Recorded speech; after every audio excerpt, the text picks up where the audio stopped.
Hello বন্ধুরা, সবাইকে শুভ দুপুর। তো আজকে আমি আমার দুপুরের লাঞ্চ নিয়ে চলে এসেছি।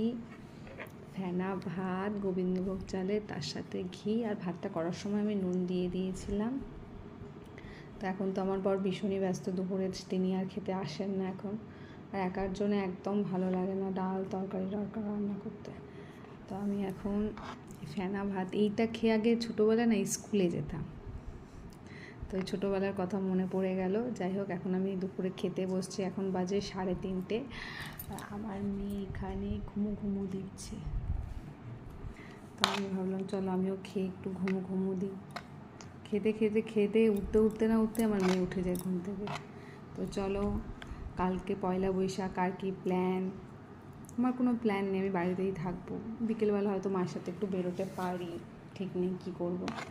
তো চলো সকলকে টাটা, বাই।